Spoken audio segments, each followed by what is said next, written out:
everybody, this is Officer Valdez, Tukwila Police Department.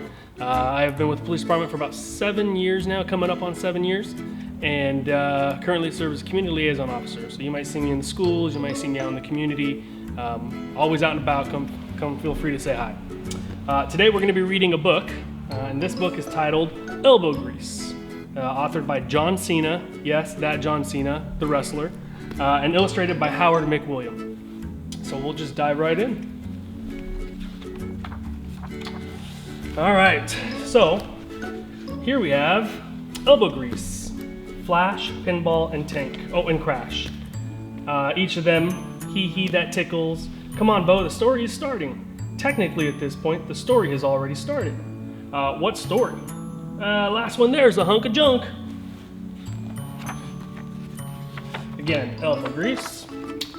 So Elbow Grease was the smallest truck in the demolition derby, but he never let that bother him. Why should I? Said Elbow Grease. His brother Tank was tougher, his brother Flash faster, his brother Pinball was smarter, and his brother Crash was braver. All right, we get the point, Elbow Grease said. What Elbow Grease had was gumption. You got that right, Buster. He always tried his best and never ever gave up. Crashing into a wall, trying to go fast, jumping through flames. At night, Mel the mechanic plugged in Elbow Grease to charge while the other trucks slept outside. Sometimes his brothers teased him for being different. He's got a plug. He's stuck to the wall. He's got a lithium-ion battery which requires an external power source for daily recharging. He's got a plug, said Tank. Have fun in the rain, you jalopies. Elbow Grease didn't get upset. He was glad to be inside, especially during storms. Then one night, Mel brought home a poster. It was for a monster truck Grand Prix. Someday I'm gonna be on a poster, said Elbow Grease. The brothers laughed. You're too slow. You're too small. Your technique and experience are insufficient to compete at a professional level.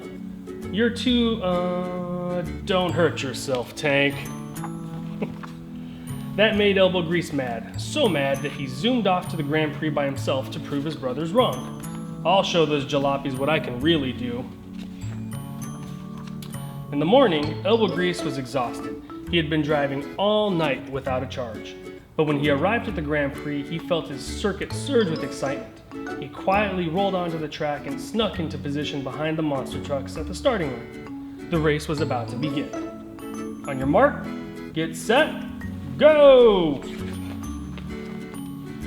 The other trucks were bigger, the other trucks were faster. The other trucks had more experience and better technique.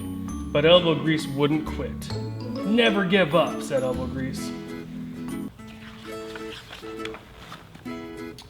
He fell behind, but he kept on trucking.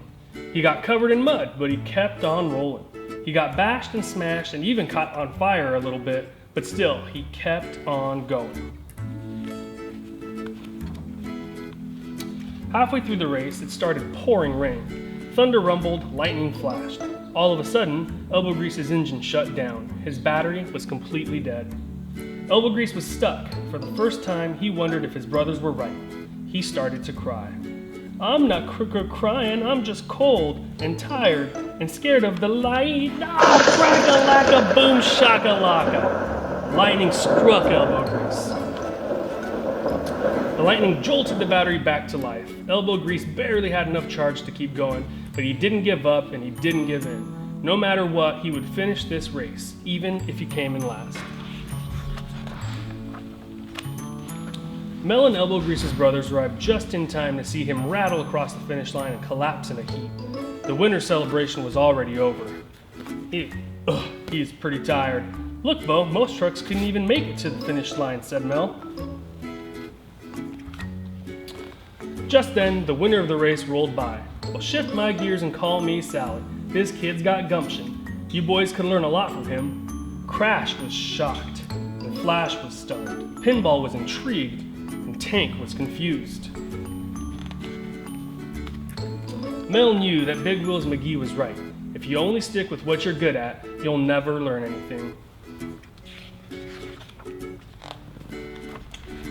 So the next time your problem seems too big or too hard, just remember, a little elbow grease goes a long way.